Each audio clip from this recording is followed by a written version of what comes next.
வேதம் வாசிப்போம். தினமொரு அதிகாரம். புதிய ஏற்பாடு. மத்தேயு எழுதின சுவிசேஷம் அதிகாரம் 8. அவர் மலையிலிருந்து இறங்கினபோது திரளான ஜனங்கள் அவருக்கு பின் சென்றார்கள்.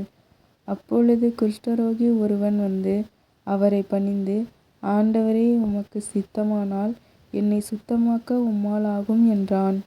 இயேசு தமது கையை நீட்டி அவனைத் தொட்டு, எனக்கு சித்தமுண்டு, சுத்தமாகு என்றார். உடனே குஷ்டரோகம் நீங்கி அவன் சுத்தமானான். இயேசு அவனை நோக்கி, நீ ஒருவனுக்கும் சொல்லாதபடி எச்சரிக்கையாயிரு. ஆயினும் அவர்களுக்கு சாட்சியாக நீ போய் ஆசாரியனுக்கு உன்னை காண்பித்து மோசே கட்டளையிட்ட காணிக்கையை செலுத்து என்றார்.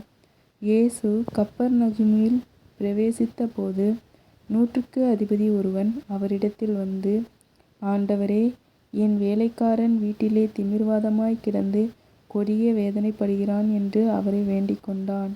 அதற்கு இயேசு, நான் வந்து அவனை சொஸ்தமாக்குவேன் என்றார். 100க்கு அதிபதி பிரதியுத்தரமாக, ஆண்டவரே, நீர் என் வீட்டுக்குள் பிரவேசிக்க நான் பாத்திரன் அல்ல. ஒரு வார்த்தை மாத்திரம் சொல்லும், அப்பொழுது என் வேலைக்காரன் சொஸ்தமாவான். நான் அதிகாரத்திற்கு கீழ்ப்பட்டவனாயிருந்தும் எனக்கு கீழ்ப்படுகிற சேவகரும் உண்டு. நான் ஒருவனை போவென்றால் போகிறான், மற்றொருவனை வாவென்றால் வருகிறான். என் வேலைக்காரனை இதை செய் என்றால் செய்கிறான் என்றான்.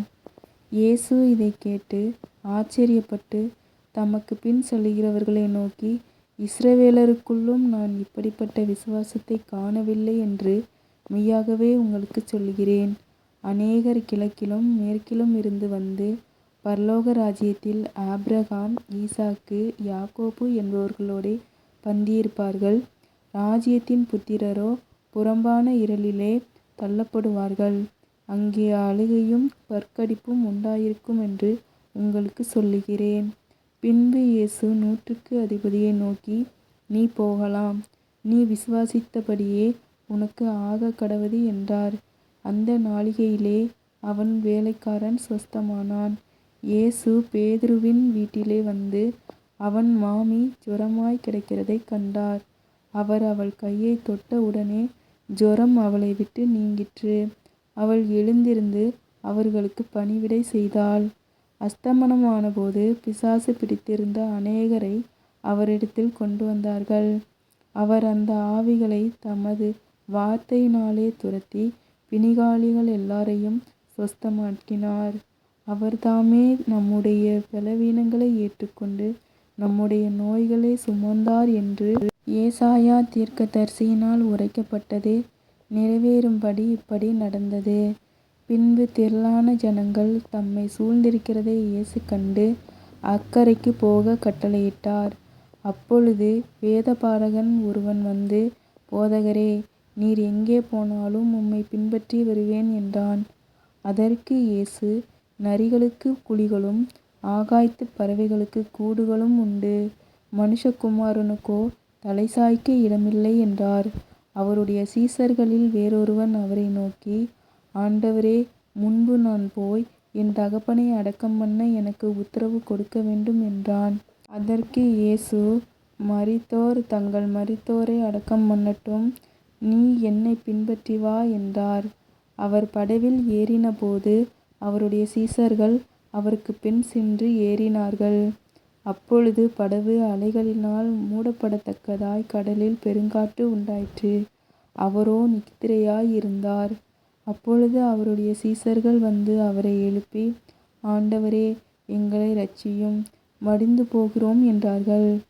அதற்கு அவர், அற்ப விசுவாசிகளே, ஏன் பயப்படுகிறீர்கள் என்று சொல்லி எழுந்து காற்றையும் கடலையும் அதட்டினார்.